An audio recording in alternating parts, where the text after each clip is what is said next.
నమస్కారం అండి, నా పేరు డాక్టర్ సువచల, జీవా ఫర్టిలిటీ సెంటర్స్ లో సైంటిఫిక్ డైరెక్టర్ ని. సర్వైకల్ స్టీనోసిస్ అంటే ఏంటి అండ్ దీని వల్ల సంతానలేమి సమస్య ఆడోళ్ళలో ఎలా కావచ్చు అనేది ఇవాళ టాపిక్. సో సర్వైకల్ స్టీనోసిస్ వల్ల ఇన్ఫర్టిలిటీ అవ్వచ్చు, సివియరిటీ బట్టి ప్రాబ్లం ఉంటుంది. సో ఇది ఎందుకు అవుతుంది, కారణం ఏంటి, ట్రీట్మెంట్ ఆప్షన్స్ ఏంటి అనేది కనుక్కుందాము. సో స్టీనోసిస్ గురించి తెలుసుకోండి. ముందు స్టీనోసిస్ ఒక మెడికల్ టర్మ్.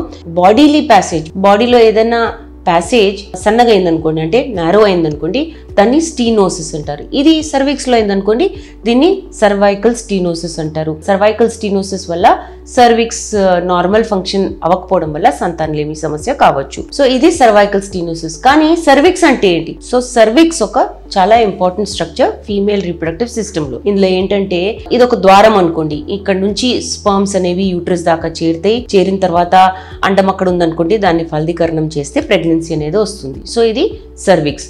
సర్విక్స్ ఒక ఎక్స్టర్నల్ ఓపెనింగ్, ఇంటర్నల్ ఓపెనింగ్ లాగా డివైడెడ్ ఉంటాయి. ఎక్స్టర్నల్ ఓపెనింగ్ అంటే lower end of the cervix. ఇందులో ఏంటంటే సర్వైకల్ కెనాల్ కి ఇది ఒక ద్వారం. ఇది చూడండి, ఇదంతా సర్వైకల్ కెనాల్. సో ఇది దీనికి ఒక ద్వారం. దీని వల్ల పీరియడ్ బ్లడ్ అంతా బయటికి రావడము, స్పర్మ్స్ అనేవి లోపలికి వెళ్ళడం, గర్భసంచిలోకి ట్యూబ్ లోకి వెళ్ళడం, ఇది ఒక ప్యాసేజ్ అనుకోండి. సో యూట్రస్ కి వజైనాకు ఉన్న ప్యాసేజ్.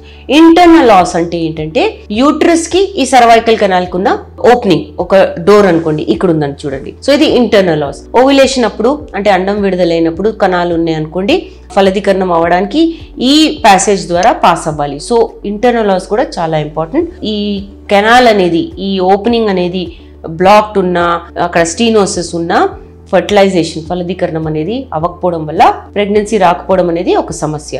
సో ఈ సర్విక్స్ హెల్త్ బాగుంటే ఫర్టిలిటీ అనేది బాగుంటుంది. ఎందుకంటే సర్విక్స్ బాగుంటే కణాలు యూట్రస్ లోకి అంటే గర్భసంచిలోకి ట్యూబ్ లోకి వెళ్ళడానికి ఈజీ ఉంటుంది, ఫలదీకరణం బాగుంటుంది. సర్విక్స్ వల్ల ఇది కాకుండా ఇన్ఫెక్షన్ నుంచి కూడా ఒక బ్యారియర్ లాగా, అంటే ఒక గార్డ్ అనుకోండి, ఇన్ఫెక్షన్స్ కూడా తక్కువ ఉంటాయి సర్విక్స్ బాగుంటాయి.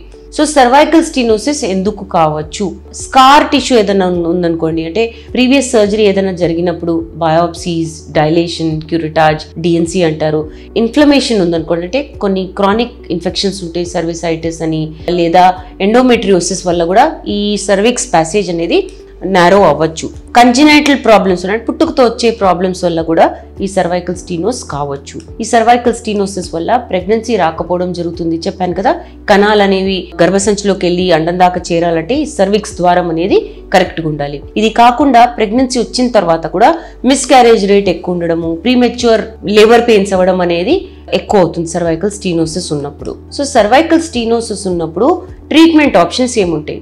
ముందుగా ఏంటంటే థరో ఎగ్జామినేషన్ అవుతుంది. So medical history, physical examination ఇవన్నీ చేసిన తర్వాత కండిషన్ ఎంత సివియర్గా ఉందో చూసుకుని ట్రీట్మెంట్ ఆప్షన్స్ ఇస్తారు. ట్రీట్మెంట్ ఆప్షన్స్ లో సర్వైకల్ డైలేషన్ అని ఉంటుంది, సర్జికల్ ప్రొసీజర్స్ ఉంటాయి, లేదా పిల్లల కోసం ట్రై చేస్తున్నప్పుడు ఈ ప్రొసీజర్స్ పనిచేయలేనప్పుడు అసిస్టెడ్ రీప్రొడక్టివ్ టెక్నాలజీస్ అంటే IUI, ఇంట్రాయూట్రైన్ ఇన్సెమినేషన్ అంటారు, IVF, in vitro fertilization, test tube babies అంటారే, అది కూడా చేయొచ్చు. సో ఈ ద్వారం అనేది చాలా ఇంపార్టెంట్ ఈ ప్రొసీజర్స్ కి కూడా.